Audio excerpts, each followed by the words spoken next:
आज इंदौर में नवीन पवार जी ने दीपावली महोत्सव बहुत ही प्रेरणादायी मनाया, क्योंकि उन्होंने महालक्ष्मी पूजन में संस्कृति और पर्यावरण संरक्षण का संदेश दिया और यही महोत्सव वो कई सालों से ऐसे ही मनाते आ रहे हैं। आइए इसका विवरण देखते हैं कि वे किस तरह महालक्ष्मी पूजन करते हैं। नवीन पवार जी का घर महालक्ष्मी पूजन के उपलक्ष्य में, दीपावली के उपलक्ष्य में बड़ा ही सुंदर दिखता है। लगता है कि महालक्ष्मी की सवारियां उनके साथ साथ चल रही है। वहीं महालक्ष्मी जी का भोग धानी का ढेर लगा होता है और चारों तरफ दिए ही दिए शोभायमान होते हैं। दर्जनों मूर्तियों से सुसज्जित झांकियां भी सजाई जाती है, जिसे देखकर भक्तजन भाव विभोर उठते हैं। आप भी इस पूजन को देखकर भाव विभोर हो जाएंगे और भक्ति में डूब जाएंगे। जिस तरह से ये पूजा करते हैं, पर्यावरण संरक्षण और अपनी संस्कृति संरक्षण दोनों को कायम रखने के लिए ही करते हैं।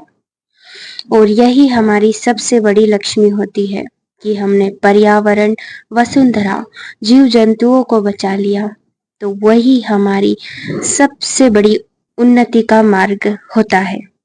जिस तरह से हम आने वाली पीढ़ी को पर्यावरण के बारे में कुछ ना बताएंगे और पर्यावरण खत्म होता जाएगा, जंगल कटते जाएंगे और सीमेंटीकरण होता जाएगा, जहां मिट्टी नहीं दिखाई देगी, दिनों दिन तापमान बढ़ता जाएगा। जैसे कि अब 7% इंदौर में सिर्फ प्रकृति बच गई है, यानी पर्यावरण और हरियाली बच गई है सिर्फ 100 में से 7%। तो ये हमारे लिए बड़ा ही भयावह स्थिति को तैयार कर रहा है। और जिस तरह से पटाखे जलाए जा रहे हैं, उससे प्रकृति को बड़ा ही नुकसान हो रहा है, क्योंकि जितने हम पेड़ नहीं लगा रहे उससे अधिक तो धुआं और ध्वनि प्रदूषण हो रहा है, जिससे बुजुर्ग बच्चे दोनों को कई दिक्कतों का सामना करना पड़ रहा है और नई नई बीमारियां दिनों दिन बढ़ती जा रही है और ये और तेजी से बढ़ने के आसार बनते जा रहे हैं, क्योंकि अब बचा है तो सिर्फ पेड़ लगाना। अभी पेड़ लगाने के नाम पर हमने तो पूरा शहर छान मारा, पर कहीं पेड़ हमें दिखाई नहीं दिए। बहुत कम जगह ऐसी थी जहां वृक्षारोपण किए गए। तो हमें इस मिट्टी को बचाना होगा, उपजाऊ मिट्टी को बचाना होगा, पेड़ों को बचाना होगा, पहाड़ों को बचाना पड़ेगा, नदियों को, तालाबों को बचाना होगा, क्योंकि उपजाऊ जमीन मालवा में खत्म होती जा रही है, मिट्टी खत्म होती जा रही है।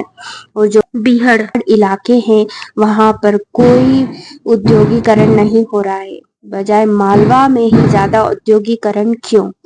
आप भी कमेंट बॉक्स में अवश्य बताएं कि आप पर्यावरण बचाने के लिए क्या सोच रहे हैं और क्या कर रहे हैं। क्या आपने वृक्ष लगाए? हमारे प्राचीन ग्रंथों से हमें प्रेरणा लेनी चाहिए। किस तरह शिव जी, राम जी और हनुमान जी और हमारे सर्व देवताओं ने, 36 करोड़ देवताओं ने प्रकृति के लिए कार्य किए हैं, यज्ञ किए हैं और कई महान तप किए हैं सिर्फ प्रकृति को बचाने के लिए। और आज हम इंसान क्या कर रहे हैं? उसी को नष्ट कर रहे हैं, हमारी माँ को नष्ट कर रहे हैं, धरती माँ का सौदा कर रहे हैं। हम इतने क्यों गिर गए हैं? सिर्फ विलासिता के लिए? क्या जीवन हमारे लिए उपयोगी नहीं है? क्या स्वास्थ्य उपयोगी नहीं है?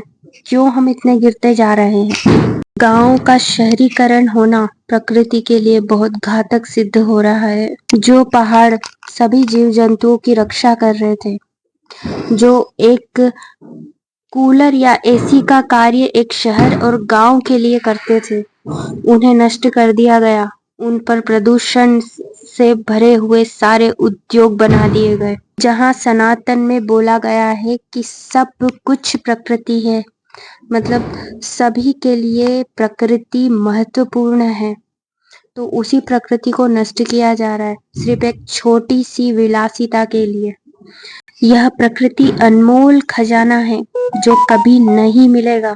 आप कितनी भी कोशिश कर ले, एक बार हाथ से चले गया तो फिर आप दोबारा कहाँ ढूंढने जाएंगे, क्योंकि हम खुद के एक नहीं कई अनगिनत कुल्हाड़ियां मार रहे हैं। किसी शायर ने खूब कहा है, हर शाख पे उल्लू बैठा है, अंजाम गुलिस्तां क्या होगा।